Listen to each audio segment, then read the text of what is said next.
In the kitchen, there's just so many winning food pairings. There's garlic and butter, strawberries and cream, wine and cheese.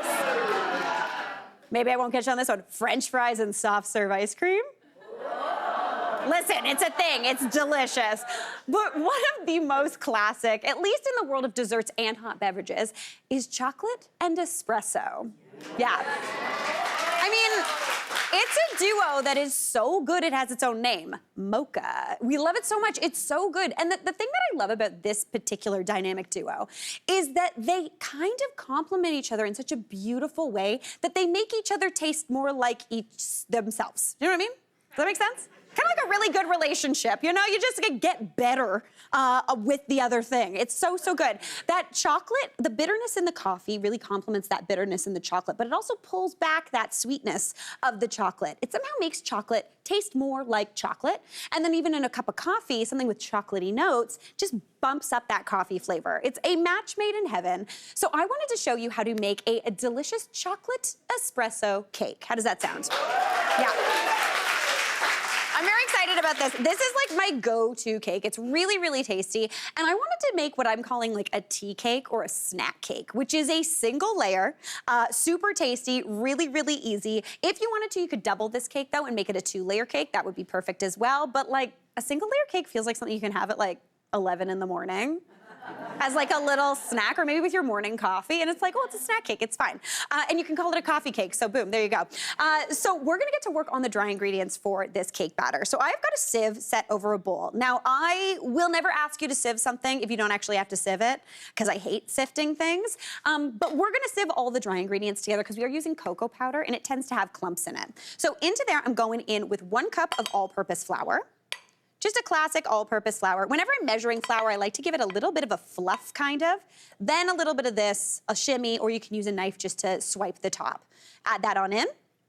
Now, this is kind of backwards for a lot of cake recipes. So if you've made a cake before, this might seem a little weird, but we're actually gonna go in with the sugar now. Sugar is typically counted as a wet ingredient, but in this cake recipe, because we're using oil, you can actually mix it into the dry. So I'm going in with 1 cup of just plain white sugar. Right on top, this is also gonna help us sift things because it adds little agitators into that powdery, into the powdery ingredients. So absolutely beautiful. Now into there, I'm going in with 1/4 cup plus 2 tablespoons of cocoa powder. This is a very annoying measurement. It makes sense if you do make the double recipe and it's just 3/4 of a cup. But I, again, wanted a single layer cake, so that's what we're doing today.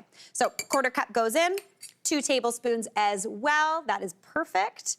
And you can use any sort of cocoa powder here, just whatever you've got hanging around. Just make sure it's the unsweetened kind, not hot chocolate mix. That would not work. All right, now into there for a little bit of lightness and levity, we're going in with a teaspoon of baking soda, and then we're going in with 1/2 teaspoon of baking powder. Wait, which is which? That's soda, I got it. She can tell them apart, this is fine. I'm a professional, don't worry. I've got it on lock, we're good. All right, 1/2 teaspoon of baking powder goes in as well. Now, baking soda gives you a really nice pff when it hits something acidic, and cocoa powder is actually acidic. So once we start adding in the liquid, that's gonna give us a little bit of a puff, but the baking powder gives you a secondary puff when it hits something hot, which we'll talk about in a minute. Now, to season that up, go in with 1/2 teaspoon of salt. I always use kosher salt because that's just what I have hanging around in my kitchen. It will not get through this sieve, but that's okay, we'll just dump it in. Basically, when I am using cocoa powder, I always like to sift my ingredients because cocoa has fat in it, so it likes to clump up. So you get these little kind of balls of that cocoa powder. Those are never really gonna mix in with the actual batter. Do you see in this little dish, we got the little bit of the cocoa powder. This is a really fine sieve, holy smokeronies. Oh, we're really gonna have to sift this one good. Okay, give that a little press through just to get all of that cocoa through. Just to get all those little bits. Now, the rest of this is just the salt, because I'm using a coarser grain salt. So I'm just gonna dump that in. Totally fine, but we've broken up all those little bits of cocoa powder. So I'm gonna give that a little bit of a whisk just to combine. And now for the wet ingredients for this cake batter, we are doing an oil-based cake as opposed to a butter-based cake. I love butter, don't get me wrong, it's delicious. Are we clapping for butter? I was like, I love this. I love clapping for butter. I am a full fan. But when I'm making chocolate cake, I actually like using oil. Oil's a little bit lighter than butter. It also is 100% fat. Butter's around 80% fat. Butter has a little bit of liquid in it too, or water content, so it can lead to a denser cake. I want this to be really light and fluffy. If I were making this into a wedding cake, I would definitely do butter. But since we are doing a beautiful low cake, we're just gonna go in with a 1/4 cup of oil. Then I'm going in with a 1/2 cup of buttermilk. That's got that acidity that's going to help kind of react with that baking soda. She's measuring and talking at the same time. Now, 1 egg is going into here. And then another kind of secret dynamic duo is chocolate and vanilla. You don't really taste the vanilla, but it makes chocolate taste more chocolatey. So I'm going in with a little bit of vanilla here. Perfect. Now, grab your whisk. This is my favorite way to whisk things together. Stick it in and just give it a, oh wait, this whisk doesn't have a round thing.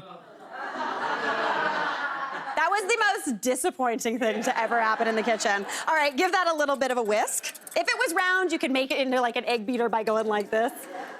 Not happening for me today, woof, okay. It's okay, we're gonna have cake at the end, it's gonna be great. So add that wet ingredient into that dry, and then we're just gonna give this a mix together. Now, this is kind of funny. Right now, this is gonna be a nice, thick cake batter, looking absolutely beautiful, but it's gonna feel a little stodgy. So once we almost get that mixed in, I'm gonna add in my next wet ingredient, and my final wet ingredient. And this feels a little strange, but we're going in with 1/2 cup of hot coffee. This is where that coffee comes in. It's gonna give that beautiful mocha flavor, but the heat is also going to activate that baking soda and baking powder, giving it a bit more rise. So add in that hot coffee, just straight from your coffee maker this morning. You can heat it up in the microwave if you're feeling it, and just give it a good mix together. The heat on there does activate those leavening agents, but it also acts to kind of relax the gluten that you're producing. When you're using a warm liquid, the batter comes together, it's much softer, it's smoother, and it's a pretty moist batter, so it does take a good long time to bake, but since we are developing that gluten just a little bit, it's gonna have a nice even bubble structure, which is exactly what we want on a nice tasty cake. All right, that looks perfect to me. I have got a 9-inch cake pan here that I've just greased with a little bit of non-stick cooking spray, and then I put a round of parchment paper in the bottom. This is not 100% necessary, but it does help you get every little ounce of that cake out of this pan. So if we've gone to the trouble to make cake, you wanna eat that cake. So going in with that beautiful batter, as you can tell, it's a nice thin batter, so it's gonna bake up nice and flat. It's not gonna get a domed surface. So add that right on in. If you wanted to here, you could even add in another dynamic duo, which is chocolate and orange. Some orange zest would be beautiful. But I am just going to give this a shimmy, a little bit of a tap to get some of those bubbles out. That's gonna go into a 350-degree oven for about 35 to 40 minutes, or until a toothpick inserted into the center comes out clean. Now, typically when you're making cake, you're usually making a buttercream or something like that to go on top. But with this single layer kind of snack cake, I wanted to just glaze it with a beautiful chocolate ganache. So it kind of looks like a snack treat that I'm gonna call a Joseph Lewis. Does anybody know what I'm talking about? There we go, we're picking it up, we're picking it up. Okay, cool, we got this.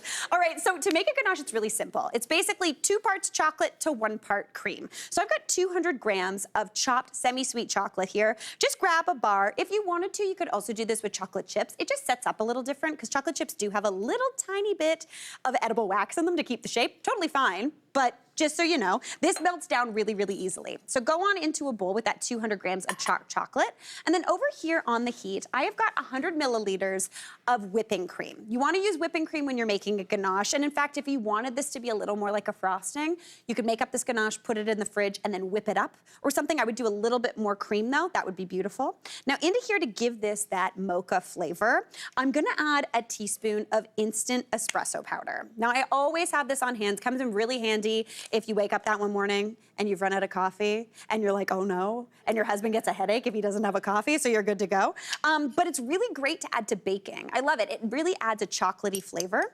So I'm going in with 1 teaspoon of that. If you don't have the instant espresso powder, you could definitely do this with instant coffee powder. That would work perfectly. Give that a whisk together just to combine, and immediately you smell that beautiful coffee flavor. Super, super tasty. Now, to make a ganache, it's as easy as anything. If you wanted to, you could heat this cream in the microwave. I'm just doing it on the stove because we do not have a microwave here on The Good Stuff. That's a lie, it's in the back, it's backstage. My friends back there in my backyard have it. All right, now I'm just gonna get this beautiful hot cream and pour it on top of this chocolate.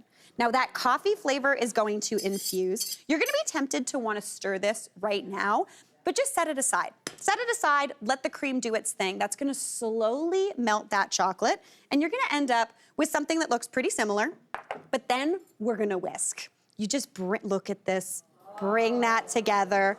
Look at that creaminess, like, are you kidding me? Now, if you wanted to, you could thin this out a little bit as well, but I love this consistency. It's a little bit porous, it's a little bit thick. It's so tasty. It's gonna firm up almost like a chocolate truffle on top of this cake. So really, really nice. I'm gonna go in with a pinch of salt just to give it a little bit of that salty chocolate flavor. Perfect. And now we're gonna go grab that cake. Again, that's been cooling on the back counter just until it's cool to handle, and perfect. But we have got this one ready to go. So I'm gonna flip this out and just pop it on to a platter, a cake pan, whatever you're feeling. So I'm gonna do a 1-2, because we've got that 1. Okay. Thank you to the parchment. Now do not forget to peel this off, because that is not good eats. Get rid of that piece of parchment. And I actually like to decorate this so the domed side is up. Now, since this is a very moist batter with that coffee in there, the dome doesn't get too big. This isn't gonna look like a giant cupcake or muffin. It is gonna be on the flat side, but I like that little bit of dome on the up.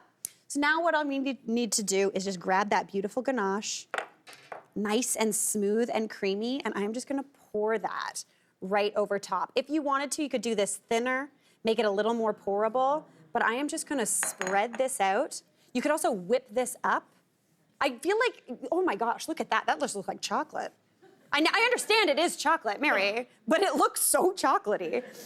Give it just a nice kind of, glaze. Oh, I could do this all day, but I'm gonna stop. Okay. Beautiful, beautiful. Garnish that up with some chocolate-covered espresso beans so everybody knows what they're looking forward to digging into. And then for a little bit of color, just to offset all that coffee chocolate flavor, just a few raspberries right on top. You, my friends, are looking forward to quite the dish. I'm gonna give it a taste. And I'm digging into the whole cake because it's a breakfast cake. Okay, little bite here. Oh my gosh, this is the softest, fluffiest cake you have ever seen with that chocolate ganache.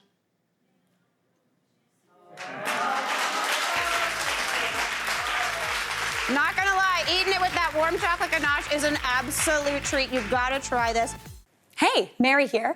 What did you think? Drop your comments below and don't forget to like and subscribe for more of The Good Stuff.